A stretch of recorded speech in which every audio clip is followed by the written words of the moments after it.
বিসমিল্লাহির রহমানির রহিম। সুপ্রিয় শিক্ষার্থীবৃন্দ, জাতীয় বিশ্ববিদ্যালয়ের অনলাইন ক্লাসে সবাইকে স্বাগতম। আশা করি তোমরা সবাই ভালো আছো।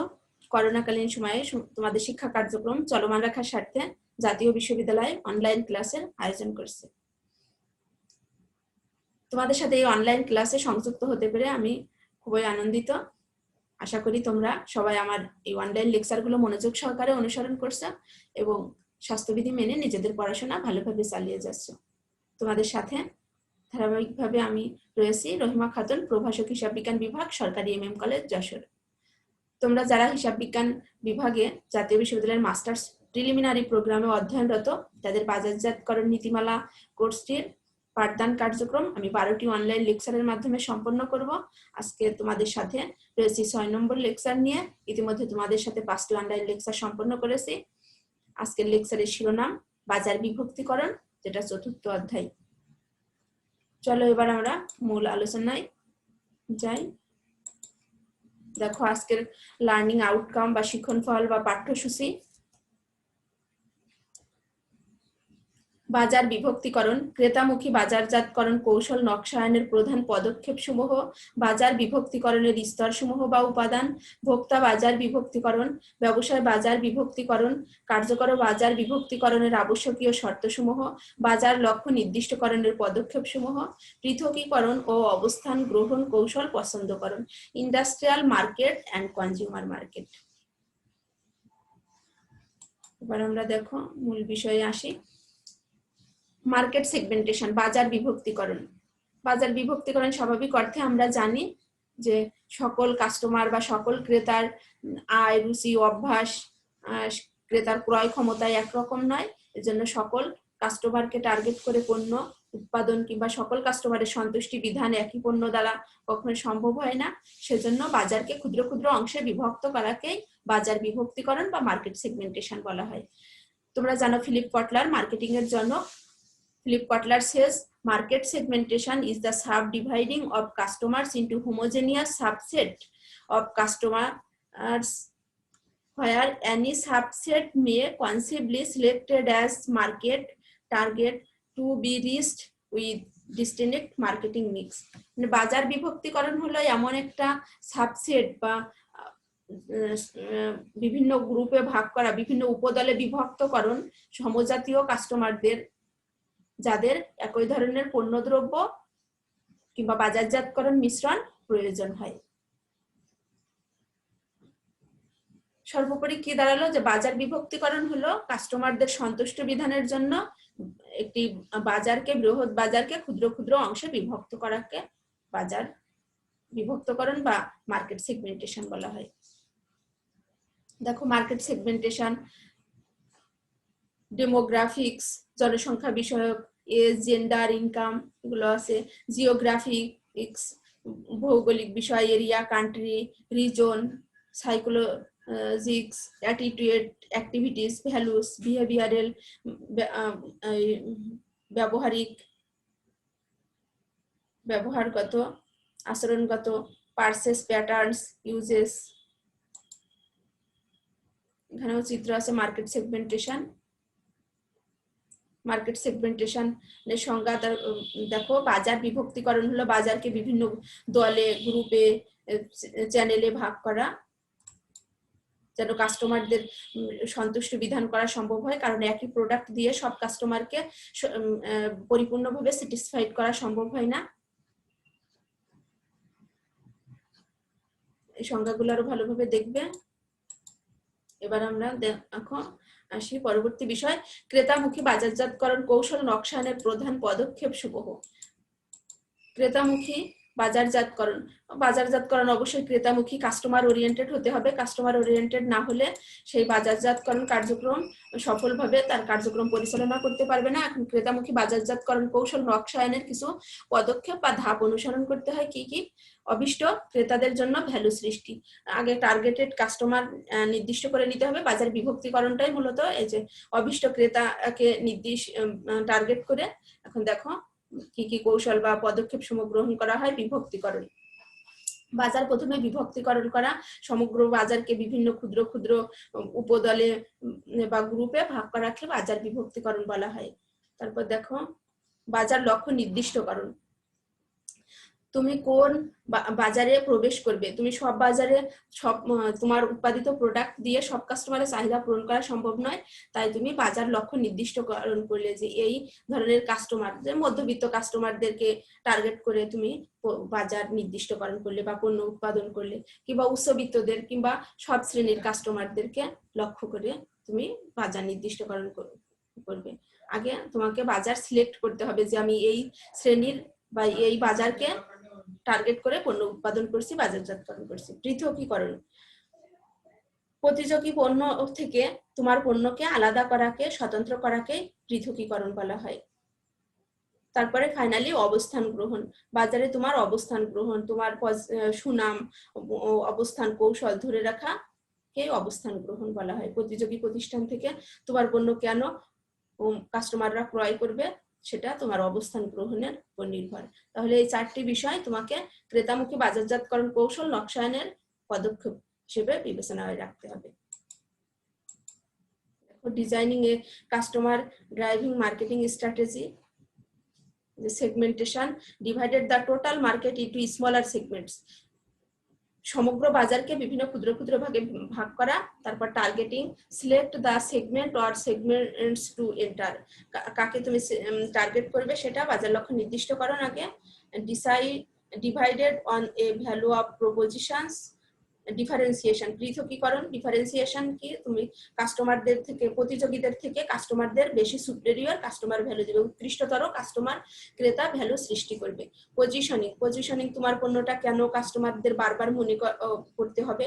দেখো, positioning the market offering in minds of target customer, target কাস্টমারদের মনে তোমার পণ্য সম্পর্কে অবস্থান গ্রহণ করতে হবে। দেখো এই যে designing customer driving marketing strategy, market segmentation, target marketing, এগুলো ভালোভাবে দেখবে। এবার আমরা আসি বাজার বিভক্তিকরণের স্তর সমূহ বা উপাদান। এতক্ষণ আমরা বাজার বিভক্তিকরণ দেখলাম যে কিভাবে বাজার বিভক্তিকরণ করা হয়, কি কি স্তরের উপর বা উপাদানের উপর ভিত্তি করে। বাজার বিভক্তিকরণ বাজারকে বিভিন্ন ক্ষুদ্র ক্ষুদ্র অংশে বিভক্ত করাকে। এখন দেখো, নাম্বার 1 গণবাজারজাতকরণ, বিভক্ত বাজারজাতকরণ, কোটর বাজারজাতকরণ। নাম্বার 4 ক্ষুদ্র বাজারজাতকরণ। গণবাজারজাতকরণ নাম্বার 1 দেখো, যেখানে সমগ্র বাজারকে একটি বাজার হিসেবে অভিহিত করা হয় সেটা গণবাজারজাতকরণ। সমগ্র বাজারের জন্য একটি বাজারজাতকরণ কৌশল বা কার্যসূচি তুমি গ্রহণ করলে সেটা গণবাজারজাতকরণের অন্তর্ভুক্ত, এখানে কোনো বিভক্তিকরণ নয়। তারপর দেখো বিভক্ত বাজারজাতকরণ, যে গণবাজারকে তুমি বিভিন্ন ভাগে ভাগ করে, বিভিন্ন বাজারের বিভাগে ভাগ করে বিভক্ত বাজারজাতকরণ কার্যক্রম পরিচালনা করতে পারো। বিভক্ত বাজারজাতকরণ হিসেবে তোমার বলা যায় যে ইউনিলিভার কোম্পানি তার বিভক্ত বাজারজাতকরণ জন্য উচ্চবিত্তদের জন্য ইন্টারন্যাশনাল লাক্স সাবান উৎপাদন করছে, বাজারে বাজারজাতকরণ করছে। তারপর মধ্যবিত্ত নিম্নবিত্তদের জন্য মিনি লাক্স অথবা গোল্ডেন লাইফ বয় এই ধরনের সাবান বাজারজাতকরণ করছে। তার এখানে ওই ইউনিলিভার কোম্পানি বিভক্ত বাজারজাতকরণ প্রক্রিয়া অ্যাপ্লাই করছে। তারপর দেখো কোটর বাজারজাতকরণ। কোটর বাজারজাতকরণ যে এই বিভক্ত বাজারের যে অংশ, বিভিন্ন অংশ থাকে, বিভাগ থাকে, তাকে আবার ক্ষুদ্র ক্ষুদ্র বাজার অংশে বিভক্ত করাকে তোমার বিভক্ত এই কোটর বাজারজাতকরণ বলা হয়। বিভক্ত বাজারজাতকরণেরও ক্ষুদ্র রূপ হলো কোটর বাজারজাতকরণ। কোটর বাজারজাতকরণে তোমার উদাহরণ হিসেবে বলা যায় যে আইসক্রিম কোম্পানিগুলো দেখবা যে ভ্যানিলা ফ্লেভার, চকলেট ফ্লেভার, এই যে বিভিন্ন ফ্লেভারে ভাগ করে শিশুদেরকে টার্গেট করে বাজার দখল করছে। তার মানে এটা আরো ক্ষুদ্র ক্ষুদ্র অংশে বিভক্ত করা হচ্ছে। বিভক্ত বাজারের একটা বিভাগকেও আরো ছোট অংশে ভাগ করছে, সেটা কোটর বাজারজাতকরণের অন্তর্ভুক্ত বিষয়। তারপর দেখো ক্ষুদ্র বাজারজাতকরণ, এখানে একদম ফাইনাল মানে আরো ক্ষুদ্র ক্ষুদ্র অংশে বাজারকে বিভক্তকরণ করা হচ্ছে। এখানে সম্পূর্ণ বিভক্তিকরণ বিদ্যমান। একটা নির্দিষ্ট স্থানকে অথবা ব্যক্তিকে কেন্দ্র করে এই বাজারজাতকরণ কার্যক্রম পরিচালনা করা হয়। যেমন দেখবে যে এই ঢাকা শহরে বিভিন্ন শপিং সেন্টারগুলো, শপিং মলগুলো একটা নির্দিষ্ট এলাকাতে অবস্থিত, সেটা এই ক্ষুদ্র বাজারজাতকরণ অন্তর্ভুক্ত বিষয়। আবার বিভিন্ন জুয়েলারি দোকানগুলো, শপিং মলে যে জুয়েলারি দোকানগুলো আছে, তারা তোমার ব্যক্তির চাহিদা পূরণের জন্য ব্যক্তির কোন ডিজাইন পছন্দ সেইগুলো বাজারজাতকরণ কার্যক্রমের অন্তর্ভুক্ত করছে, সেটা হলো ক্ষুদ্র বাজারজাতকরণ। এখানে সম্পূর্ণ বাজারজাতকরণ মানে সম্পূর্ণ বিভক্তিকরণ করা সম্ভব হচ্ছে। তাহলে এই 4টি বিষয়ের উপর ভিত্তি করে বাজার বিভক্তিকরণ করা হয়। এই বাজার বিভক্তিকরণের স্তর এই মোট 4টি: গণ বাজারজাতকরণ, বিভক্ত বাজারজাতকরণ, কোটর বাজারজাতকরণ, ক্ষুদ্র বাজারজাতকরণ। দেখো mass marketing a same product to all customers, একই পণ্য সবার জন্য, নো সেগমেন্টেশন, কোনো পৃথকীকরণ নাই।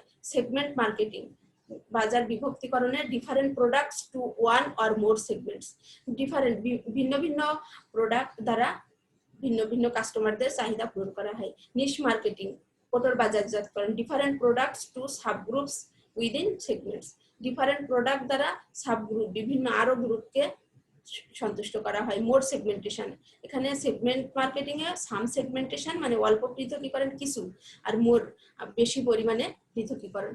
আর micro marketing, product to suit the taste of individuals or locations, মানে ব্যক্তি এবং স্থানকে বিভক্তকরণ করা হয় মাইক্রো মার্কেটিং এ। কমপ্লিট সেগমেন্টেশন, সম্পূর্ণ বিভক্তিকরণ, এখানে পূর্ণ বিভক্তিকরণ বিদ্যমান। পরবর্তী বিষয় দেখো ভোক্তা বাজার বিভক্তিকরণ। এখন ভোক্তা বাজার বিভক্তিকরণ কিভাবে করা হয় দেখো। ভৌগোলিক উপাদানের ভিত্তিতে বিভক্তকরণ করা সম্ভব ভোক্তা বাজার, জনসংখ্যা বিষয়ক বিভক্তিকরণ সম্ভব, মনস্তাত্ত্বিক বিভক্তিকরণ আর রাসায়নিক বিভক্তিকরণ, এই 4 ভাগে ভাগ করা যায়। ভৌগোলিক উপাদানের ভিত্তিতে বিভিন্ন অঞ্চল বা দেশ, বিভিন্ন অঞ্চল, ভূমধ্যসাগরীয় অঞ্চল, বিভিন্ন পাহাড়ি অঞ্চল, এই বিভিন্ন ভাগে ভাগ করা হয়। আবার দেশের ভিত্তিতে দেখো বাংলাদেশ, ভারত, পাকিস্তান, শ্রীলঙ্কা, নেপাল, ভুটান, এই যে বিভিন্ন দেশের ভিত্তিতে ভাগ করা হয় ভোক্তা বাজারকে। তারপর দেশীয় অঞ্চল, দেশের ভিতরে দেখো শহর, গ্রাম, এই উপশহর, এই বিভিন্ন ভাগে ভাগ করা হয় ভোক্তা বাজারকে। তারপর শহর বা নগরের আয়তনের ভিত্তিতে, যেখানে তোমার জনসংখ্যা বেশি সেখানে তাদের এই যে ভোগ বেশি, বাজারের আয়তন বেশি হবে ভোক্তা বাজারের, আর যেখানে কম জনসংখ্যা ভোক্তা বাজারের আয়তন কম হবে। তাহলে শহর বা নগরের আয়তনের ভিত্তিতে ভোক্তা বাজার বিভক্তিকরণ করা হয়। ঘনত্ব, জনসংখ্যার ঘনত্বের ভিত্তিতে ভোক্তা বাজার বিভক্তিকরণ করা হয়। তারপর জলবায়ুর ভিত্তিতে নাতিশীতোষ্ণ, শীত প্রধান, উষ্ণ বা গ্রীষ্মমণ্ডলীয়, জলবায়ুর ভিত্তিতে তোমার পণ্যের এই ভোক্তা বাজার বিভক্তকরণ করা সম্ভব হয়। তারপর দেখো জনসংখ্যা বিষয়ক বিভক্তিকরণ। ভোক্তা বাজারের বিভক্তিকরণের ভিতরে দেখো নাম্বার 2 জনসংখ্যা বিষয়ক বিভক্তিকরণ। বয়সের ভিত্তিতে ভোক্তা বাজার বিভক্তিকরণ হয়। যুবক বয়সের মানুষের যা চাহিদা বৃদ্ধির তা নয়, পার্থক্য হয় ভোক্তা বাজারের ক্ষেত্রেও। লিঙ্গ, একজন মহিলা আর যা প্রয়োজন একজন পুরুষের তা না, চাহিদা ভিন্ন রকমের, তাহলে বাজার বিভক্তকরণ করা হয়। লিঙ্গের ভিত্তিতে পরিবারের আয়তন, একক পরিবারের আয়তন এবং যৌথ পরিবার আর পরিবারের আয়তনের ভিত্তিতে ভোক্তা বাজার বিভক্তিকরণ করা হয়। পারিবারিক জীবনচক্র, আয়, পেশা, শিক্ষা, ধর্ম, বর্ণ, প্রজন্ম, জাতীয়তা, এই সবগুলোর ভিত্তিতে তোমার ভোক্তা বাজার বিভক্তিকরণ করা হয়, যেটা জনসংখ্যা বিষয়ক বিভক্তিকরণ। তারপর দেখো মনস্তাত্ত্বিক বিভক্তিকরণ। মনস্তাত্ত্বিক মানুষের মেন্টাল যে বিভক্তিকরণ হয়, সামাজিক শ্রেণী, সমাজের উচ্চ শ্রেণী, মধ্যবিত্ত, নিম্নবিত্ত 3 শ্রেণীর মানুষ বিদ্যমান থাকে। তাহলে তাদের বাজার কিংবা ভোক্তা, তারা যখন ভোক্তা হয় তখন এক এক ধরনের বিভক্তিকরণ করতে হয় তাদের প্রয়োজন অনুযায়ী। জীবন ধাঁচের পরিবর্তন, ব্যক্তিত্ব মানুষের যার নিজস্ব একটা পার্সোনালিটি কিংবা নিজস্ব ধ্যান ধারণাকেই ব্যক্তিত্ব বলা। নিজস্ব সেই ধ্যান ধারণা ব্যক্তিত্ব থেকে তোমার পণ্য ক্রয়েরও পার্থক্য হয়ে থাকে। এবং তারপর মূল্যবোধ, এই সবগুলো বিষয় মনস্তাত্ত্বিক বিভক্তিকরণ, যেটা ভোক্তা বাজার বিভক্তিকরণের বিষয়। তারপরে আচরণিক বিভক্তিকরণ, আচরণিক উপলক্ষ। দেখো আচরণিকের ভিতরে উপলক্ষ উদাহরণ হিসেবে বলা যায় যে যারা উচ্চবিত্ত কিংবা শহরে বসবাস করে তারা প্রায়ই সফট ড্রিঙ্কস পান করে, কিন্তু গ্রাম অঞ্চলের মানুষ কোনো একটা বিশেষ উপলক্ষকে কেন্দ্র করেই মাত্র ওই সফট ড্রিঙ্কস বা কোমল পানীয় ক্রয় করে। তাহলে যে এটা আচরণিক বিভক্তিকরণের অন্তর্ভুক্ত বিষয়।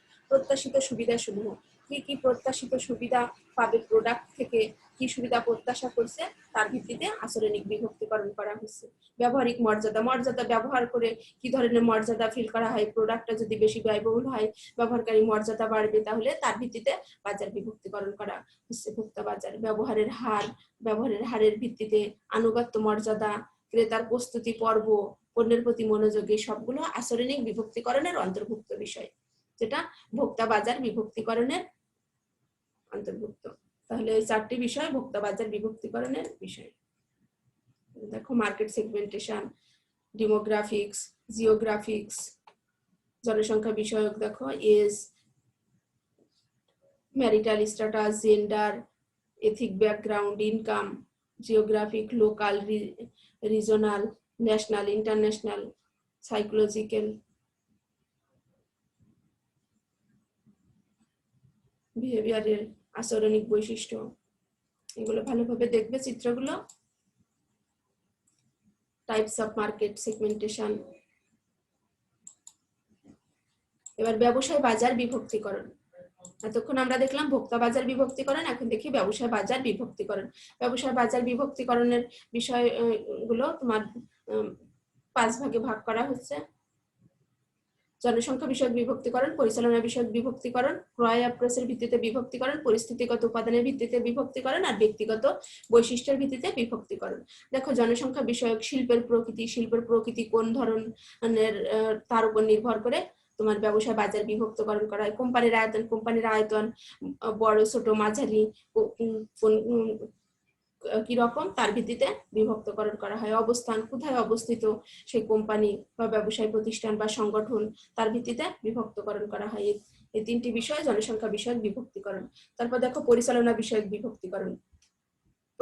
প্রযুক্তির ভিত্তিতে কিছু কোম্পানি সম্পূর্ণ 100% প্রযুক্তি নির্ভর, কিছু কোম্পানি অল্প প্রযুক্তি নির্ভর, কিছু কোম্পানি মোটেই প্রযুক্তি ব্যবহার করে না, তাহলে এই ভিত্তিতে পরিচালনা বিষয় প্রযুক্তিতে ভাগ করা হয়। তারপর ব্যবহারকারী, অব্যবহারকারী হিসেবে মর্যাদা, ব্যবহার করলে কি ধরনের মর্যাদা, যে এই ব্র্যান্ডের পণ্য কিংবা এই ব্যবসায় বাজার থেকে পণ্য ক্রয় করলে মর্যাদা কেমন, তার ভিত্তিতে ভাগ করা হয়। ক্রেতার যোগ্যতা, এই বাজার থেকে ক্রেতার পণ্য, ব্যবসায় বাজারের ক্রেতার পণ্য ক্রয় করার যোগ্যতা আছে কিনা, কিংবা যোগ্যতার ভিত্তিতে পণ্য পরিচালনা বিষয়ক বিভক্তিকরণ করা হয়। ক্রয় অ্যাপ্রোচ, দেখো ক্রয় কার্য প্রতিষ্ঠান, কোন ক্রয় কার্য অ্যাপ্লাই করে, কোন সিস্টেম অ্যাপ্লাই করে পণ্য ক্রয় করে, টেন্ডার ক্রয় করে নাকি সাধারণ যে ক্রয় প্রক্রিয়া আছে তার মাধ্যমে পণ্য ক্রয় করে, তার ভিত্তিতে ব্যবসায় বাজার বিভক্তিকরণ করা হয়। শক্তি কাঠামো প্রতিষ্ঠানের শক্তি কেমন, সবল, দুর্বল, মধ্যম মানের, এর ভিত্তিতে পণ্য ব্যবসায় বাজার বিভক্তিকরণ করা হয়। বর্তমান সম্পর্কের ধরন অনুসারে কাস্টমারদের সাথে সম্পর্ক কেমন, কিংবা বাজারজাতকারীর সাথে উৎপাদনকারী সম্পর্ক কেমন, তার ভিত্তিতে ব্যবসা বাজার বিভক্তিকরণ করা হয়। সাধারণ ক্রয় নীতি, কোন ক্রয় নীতি অ্যাপ্লাই করা হয় তার ভিত্তিতে বাজার বিভক্তিকরণ করা হয়। ক্রয়ের মাপকাঠি, কিসের ভিত্তিতে পণ্য ক্রয় করে, পণ্যের গুণাগুণ না পণ্যের মূল্য, তার উপরে নির্ভর করে তোমার বাজার বিভক্তকরণ করা হয়। কিছু কোম্পানি পণ্যের গুণাগুণের উপর ভিত্তি করে পণ্য ক্রয় করে, আবার কিছু ব্যবসায় প্রতিষ্ঠান আছে যে পণ্যের মূল্যের উপর নির্ভর করে পণ্য ক্রয় করে, যে মূল্য যেখানে কম কিংবা মূল্যের তারতম্যের ভিত্তিতে পার্থক্য পরিলক্ষিত হয়, ব্যবসায় বাজার বিভক্তিকরণ করা হয়। তারপর দেখো পরিস্থিতিগত উপাদান, জরুরি পণ্য, কিছু পণ্য আছে যে জরুরি, তৎক্ষণাৎ প্রয়োজন, তার উপরে ভিত্তি করে পরিস্থিতিগত উপাদানের উপর ভিত্তি করে ব্যবসা বাজার বিভক্তিকরণ করা হয়। কিছু আছে সুনির্দিষ্ট ব্যবহার, তারপর ফরমায়েশের পরিমাণ অল্প পরিমাণে অর্ডার করবে না বেশি পরিমাণে অর্ডার করবে, তার উপর ভিত্তি করে তোমার পরিস্থিতিগত উপাদানে ব্যবসা বাজার বিভক্তিকরণ করা হয়। ব্যক্তিগত বৈশিষ্ট্য, ক্রেতা বিক্রেতার মিলের ভিত্তিতে বাজার বিভক্তিকরণ করা হয় ব্যবসায়ের। ঝুঁকির প্রতি মনোভাব, কিছু প্রতিষ্ঠান আছে ঝুঁকি নিয়ে পণ্য ক্রয় করে ব্যবসায় বাজার থেকে, আবার কিছু প্রতিষ্ঠান কম ঝুঁকি নিতে চায়। তাহলে এই যে বিভিন্ন ভাগে ভাগ করা হয়, আনুগত্য, এই সবগুলো ব্যক্তিগত বৈশিষ্ট্যের অন্তর্ভুক্ত। এই 5টি বিষয় হলো ব্যবসায় বাজার বিভক্তিকরণের ভিত্তি। Segmentation, segmenting business market.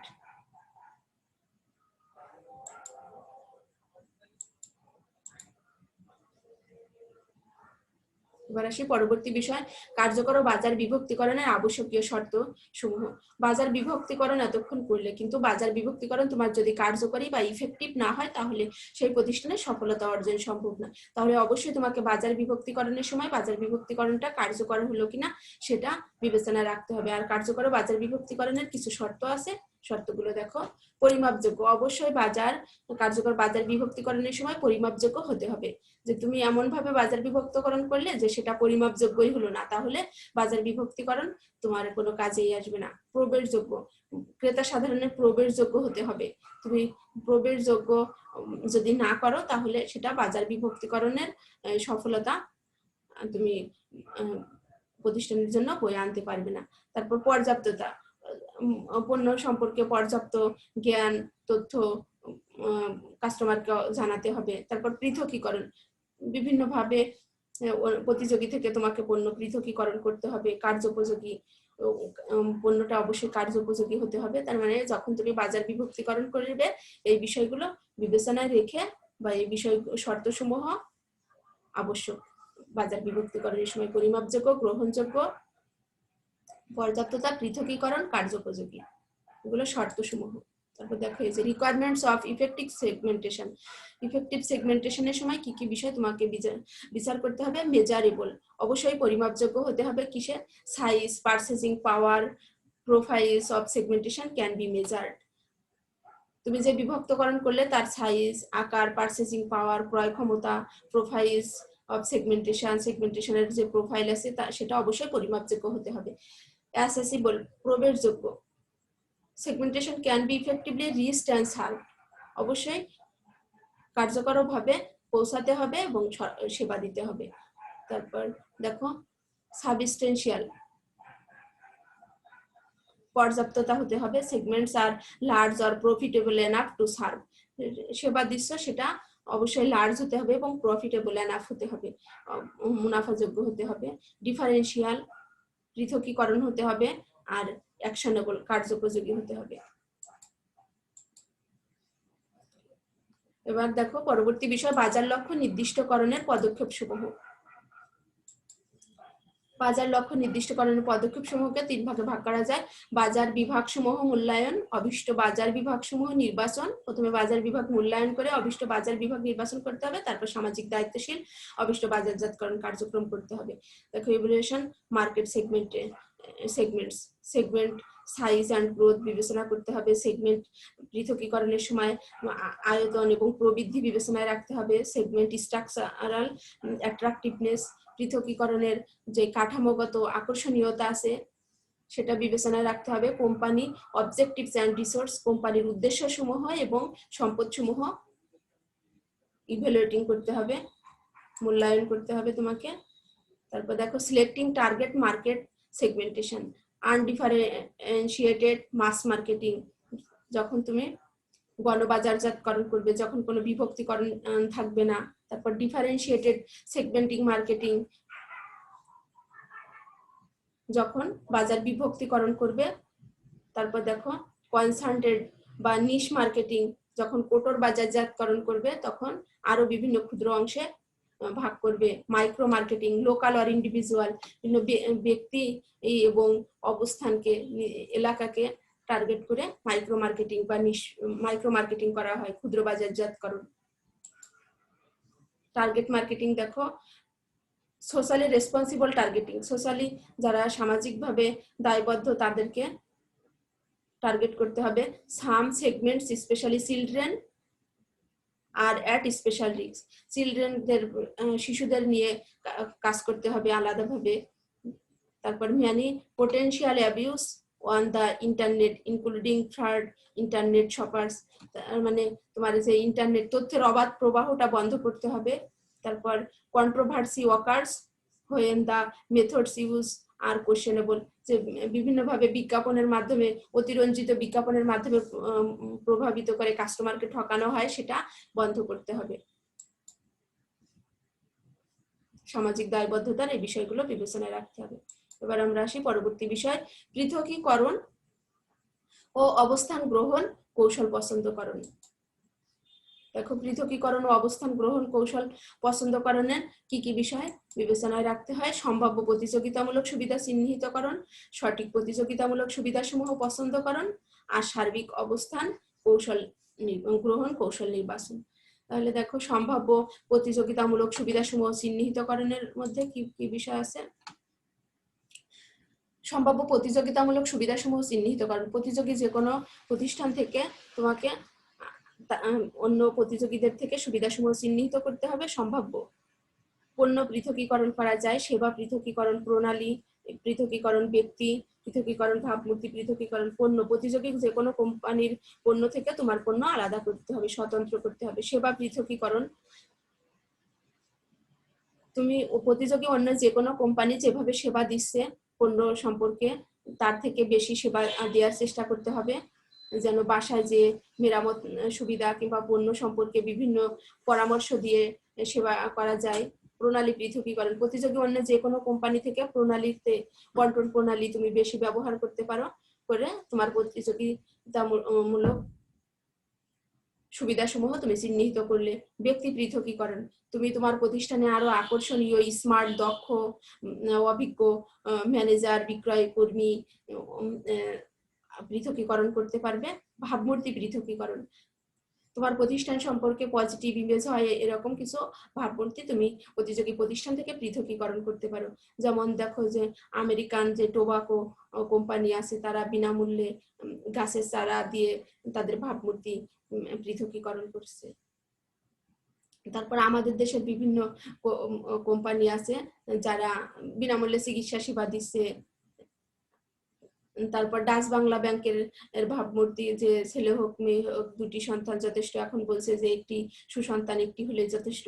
এগুলো তাদের ভাবমূর্তি পৃথকীকরণ করছে প্রতিযোগীদের থেকে, সম্ভাব্য প্রতিযোগিতামূলক সুবিধাসমূহ চিহ্নিতকরণের মাধ্যমে। তারপর দেখো, সঠিক প্রতিযোগিতামূলক সুবিধাসমূহ পছন্দকরণ, 2 নম্বর বিষয়। সঠিক প্রতিযোগিতামূলক সুবিধাসমূহ পছন্দকরণে দেখো কতগুলো পার্থক্য প্রবর্তন করা হবে আর কোন পার্থক্যগুলো প্রবর্তন করা হবে, যেটা পরে আলোচনা করছি। আর সার্বিক অবস্থান গ্রহণ কৌশল নির্বাচন।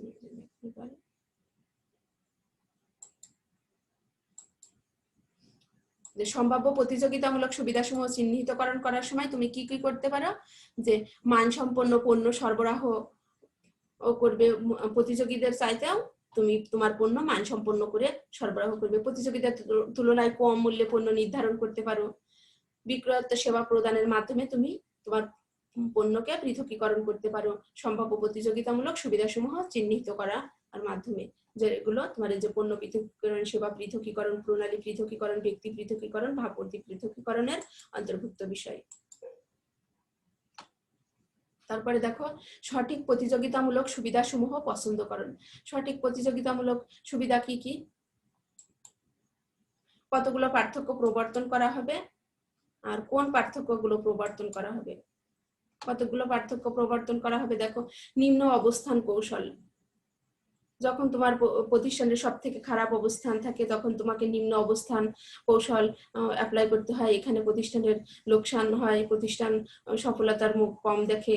উচ্চ অবস্থান কৌশল, যখন তোমার পণ্য স্বাভাবিকভাবেই প্রতিযোগী প্রতিষ্ঠান থেকে ভালো হয় তখন তোমার উচ্চ অবস্থান কৌশল বা উচ্চ অবস্থানে তুমি গ্রহণ করতে পারো। তারপর দেখো, অস্পষ্ট অবস্থান কৌশল। অস্পষ্ট অবস্থান কৌশল, যে তুমি যখন তোমার পণ্য সম্পর্কে কাস্টমারদের জানাচ্ছ তখন বললে যে এই প্রতিষ্ঠান এই পণ্য তোমার 2 দিনেই এই ফলাফল দিবে, কিন্তু আদৌ তা সম্ভব নয়। কিংবা বললে যে বিফলে মূল্য ফেরত দিবে, কিন্তু সেটা অস্পষ্ট অবস্থান গ্রহণ, কারণ আসলে মূল্য ফেরত দেওয়া হয় না। তারপর দেখো, দ্ব্যর্থবোধক অবস্থান গ্রহণ। কিভাবে দ্ব্যর্থবোধক অবস্থান হয়? কিছু কিছু প্রাইভেট কোচিং সেন্টার আছে যারা বলে যে প্রথম দিনেই অনর্গল ইংলিশে কথা বলতে পারবে, কিন্তু সেটা আদৌ সম্ভব হয় না। প্রথম দিনই কখনো কোচিং সেন্টারে যে ইংলিশে অনর্গল কথা বলা সম্ভব নয়। সেটা হলো দ্ব্যর্থবোধক অবস্থান কৌশল। তাহলে এই বিষয়গুলো তোমার এই যে কতগুলো পার্থক্য প্রবর্তন করা হবে, তার মধ্যে নিম্ন অবস্থান কৌশল যখন প্রতিযোগীর মধ্যে সব থেকে খারাপ অবস্থানে, তারপর উচ্চ সব থেকে ভালো অবস্থানে আসো, অস্পষ্ট কিছু প্রতারণার আশ্রয় কিংবা কিছু মিথ্যা কিংবা কিছু জালিয়াতি কিংবা কিছু লুকোচুরির অবস্থান করে অস্পষ্ট অবস্থান গ্রহণ করে। আর দ্ব্যর্থবোধক অবস্থান, যখন তোমার অবস্থান নিয়ে সন্দেহ মানুষের মনে প্রশ্ন জাগে, তখন সেটার অবস্থান গ্রহণ হলো দ্ব্যর্থবোধক অবস্থান গ্রহণ। তারপর দেখো কোন পার্থক্যগুলো প্রবর্তন করা হবে। কি কি পার্থক্য প্রবর্তন করা হবে দেখো, গুরুত্বপূর্ণ, সে পার্থক্যগুলো অবশ্যই গুরুত্বপূর্ণ হতে হবে, প্রতিযোগীর থেকে স্বতন্ত্র। তোমার যে পার্থক্যগুলো তুমি আলাদা করলে প্রতিযোগী থেকে, তোমার পণ্য কেন পছন্দ করবে, সেই তোমার পণ্য কি বেশি সুবিধা দিচ্ছে, সেটা অবশ্যই স্বতন্ত্র হতে হবে, উন্নততর হবে। এটাই স্বাভাবিক, উন্নত পণ্য কাস্টমাররা চায়, কাস্টমারদের চাহিদার আসলে শেষ নাই। সেজন্য তারা আজকে যে পণ্য চাচ্ছে আগামীকাল সেটাই তাদের জন্য পুরাতন হয়ে যাচ্ছে। তাহলে তোমার পণ্য উন্নত, আরো উন্নত করতে হবে, উন্নততর দিন দিন করতে হবে, যাতে তুমি সঠিক প্রতিযোগিতামূলক সুবিধা পছন্দকরণ করতে পারো কাস্টমারদের কাছে। তারপর যোগাযোগ উপযোগিতা, অবশ্যই তোমার পণ্যের ব্যবহারের পরে কাস্টমাররা কি রিপ্লাই দিল তার উপরে তোমার এই যে যোগাযোগ উপযোগিতা নির্ভর করে। উপযোগ হলো তোমার পণ্যের অভাব মোচনের ক্ষমতা। তাহলে যোগাযোগ উপযোগী যত বেশি হবে, তুমি সঠিক প্রতিযোগিতামূলক সুবিধা পছন্দকরণ করতে পারবে। তারপর নকল রোধ যোগ্যতা, অবশ্যই তোমার পণ্য যেন অন্যরা নকল করে বাজারজাতকরণ করতে না পারে, সেটা তোমাকে লক্ষ্য রাখতে হবে। বহনযোগ্য, পণ্য যাতে সহজে বহনযোগ্য, ক্যারি করা যায়, সেই বিষয়গুলো বিবেচনা রাখতে হবে। লাভজনক, তোমার পণ্য অবশ্যই ব্যবহার করে কাস্টমাররা লাভজনক অবস্থানে থাকবে, এটা তোমাকে এনশিওর করতে হবে। তাহলে দেখো যে কোন পার্থক্যগুলো প্রবর্তন করা হবে। যে সঠিক প্রতিযোগিতামূলক সুবিধাসমূহ পছন্দ করার ক্ষেত্রে গুরুত্বপূর্ণ, স্বাতন্ত্র, উন্নত, যোগাযোগ উপযোগী, নকল রোধযোগ্য, বহনযোগ্য, লাভজনক, এই সবগুলো বিষয় পার্থক্যগুলো প্রবর্তন করা হয় সঠিক প্রতিযোগিতামূলক সুবিধাসমূহ পছন্দকরণের ক্ষেত্রে।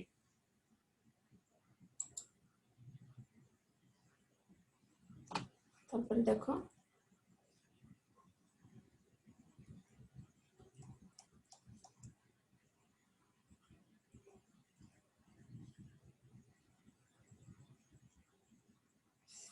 এবার নাম্বার 3, সার্বিক অবস্থান গ্রহণ কৌশল নির্বাচন।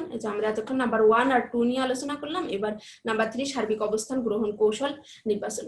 এবার সার্বিক অবস্থান, তোমাকে তোমার প্রোডাক্ট সম্পর্কে কাস্টমারদের মনে একটা বিশেষ স্থান দখল করাকেই সার্বিক অবস্থান গ্রহণ বলা হয়। কি কি কৌশল নির্বাচন করতে পারো তুমি সেই ক্ষেত্রে সার্বিক অবস্থান গ্রহণের জন্য? অধিকের জন্য অধিক, তুমি যখন ভালো কিছু দিচ্ছ কাস্টমারকে তখন বেশি মূল্য নির্ধারণ করবে, এটাই স্বাভাবিক। যেমন তোমরা জানো যে মার্সিডিজ গাড়ি মানেই বিলাসবহুল এবং আরামদায়ক, বেশি আভিজাত্যের প্রতীক। তাহলে অবশ্যই মার্সিডিজ গাড়ির দাম বেশি হবে, এটাই স্বাভাবিক। তার মানে অধিকের জন্য অধিক, যেমন বেশি আকর্ষণীয় কিংবা যেমন বেশি প্রোডাক্ট মানসম্মত, তেমন বেশি প্রাইস তার জন্য। সমানের জন্য অধিক, দেখো তুমি সম পরিমাণ অর্থ সমান নিচ্ছ, মানে প্রোডাক্টের মূল্য সমান নিচ্ছ, কিন্তু তার জন্য কিছু অধিক সুবিধা দিচ্ছ। অধিক সুবিধা কি দেখো, যে বসুন্ধরা হাউজিং এ যদি তুমি জমি ক্রয় করো, প্লট ক্রয় করো, তাহলে তোমাকে সেই প্লটের মূল্যে একটা নেকলেস ফ্রি দিচ্ছে। তাহলে যে সমানের জন্য অধিক, সমানের জন্য তুমি সেই সেম পরিমাণ অন্য জায়গা থেকেও সেম পরিমাণ প্লটের জন্য সেম পরিমাণ টাকায় দিলে, অর্থ পরিশোধ করলে, কিন্তু তোমাকে একটু বাড়তি সুবিধা দিল, এটা সমানের জন্য অধিক। কমের জন্য অধিক, কমের জন্য অধিক দেখো, যে যখন তুমি কাস্টমারদেরকে বাজারে বিশেষ অবস্থান গ্রহণ করতে চাইবে, তখন ভালো কোয়ালিটিফুল পণ্য ও প্রতিযোগীদের থেকে কম মূল্যে তুমি সরবরাহ করতে পারো, সেটা কমের জন্য অধিক হবে। সাধারণত বাজারে অবস্থান গ্রহণের জন্য নতুন নতুন প্রতিষ্ঠানগুলো বেশিরভাগ এই সিস্টেমটা অ্যাপ্লাই করে থাকে, যে কমের জন্য অধিক কৌশল নির্বাচন করে থাকে। কমের জন্য সমান, যখন কিছু প্রতিষ্ঠান আছে যে কমের জন্য সমান যে অবস্থান গ্রহণ কৌশল নির্বাচন করে, যেমন বাটা কোম্পানি তোমার ডিসকাউন্ট স্টোরে যে পণ্য বিক্রয় করছে আর স্বাভাবিকভাবে শোরুমে তার থেকে বেশি প্রাইসে পণ্য বিক্রয় করছে, তাহলে কমের জন্য সমান হবে, প্রাইসটা হবে কম কিন্তু অন্যান্য জায়গায় সেই সেম প্রোডাক্ট বেশি দামে বিক্রি হচ্ছে। ডিসকাউন্ট স্টোরে একটু অফার চলে, এজন্য কমের জন্য সমান থাকে। তারপর দেখো কমের জন্য এবারের বিষয় দেখো লাস্ট পয়েন্ট, কমের জন্য অধিক কম, অর্থাৎ নিম্ন মানসম্পন্ন পণ্যের জন্য পণ্যের মূল্য কম হবে। উদাহরণ হিসেবে বলা যায় যেমন যে বিভিন্ন হোটেলে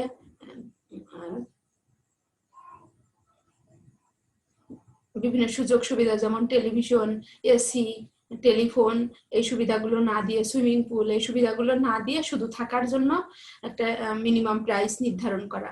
সাধারণত নিম্ন বিত্ত কাস্টমারকে সিলেক্ট করে বা নির্বাচন করে এই কৌশলটা অ্যাপ্লাই করা হয়, অর্থাৎ পণ্যের কোয়ালিটি কম হবে, কম কোয়ালিটি সম্পন্ন পণ্য, কম বা নিম্ন মানসম্পন্ন পণ্য এর জন্য মূল্য কম হবে, অধিক কম হবে, মানে কমের জন্য অধিক কম কৌশল অ্যাপ্লাই করা যাবে এই যে সার্বিক অবস্থান গ্রহণ কৌশলের ক্ষেত্রে। তাহলে দেখো সার্বিক অবস্থান গ্রহণ কৌশলে এই তিনটি বিষয়, অধিকের জন্য অধিক তার মানে তুমি যখন বেশি মূল্য ভালো কোয়ালিটিফুল পণ্য দিবে মূল্য বেশি হবে, আবার মাঝে মাঝে অবস্থানে সেরকম হবে, আর কমের জন্য নিম্ন মানসম্পন্ন পণ্যের জন্য কম মূল্য নির্ধারণ করতে পারবে। তাহলে এই বিষয়গুলো সার্বিক অবস্থান গ্রহণ কৌশল নির্বাচনের অন্তর্ভুক্ত বিষয়, আর এই তিনটি বিষয় হলো পণ্য পৃথকীকরণ ও অবস্থান গ্রহণ কৌশল পছন্দকরণ। তাহলে ক্লিয়ার হলে এই বিষয়গুলো? এবার দেখো এই বিষয়গুলো আমরা অলরেডি আলোচনা করেছি।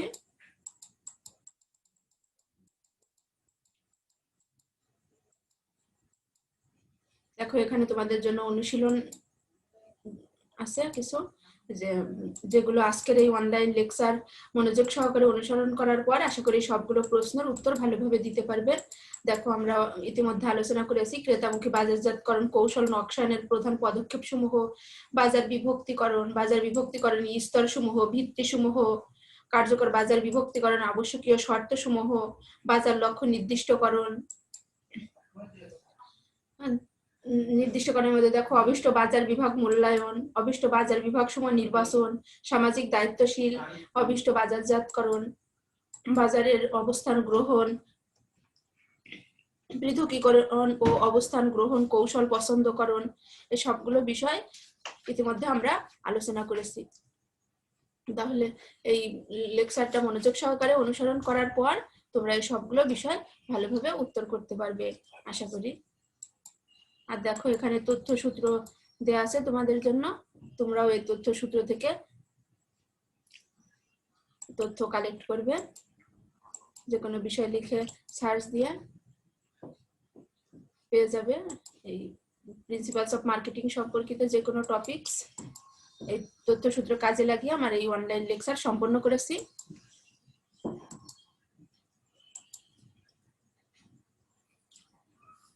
এতক্ষণ আমার সাথে মনোযোগ সহকারে অনলাইন লেকচার অনুসরণ করার জন্য সবাইকে ধন্যবাদ। পরবর্তী ক্লাসে আবার তোমাদের সাথে কথা হবে, ততক্ষণ স্বাস্থ্যবিধি মেনে নিজেদের পড়াশোনা ভালোভাবে চালিয়ে যাও। ধন্যবাদ সবাইকে।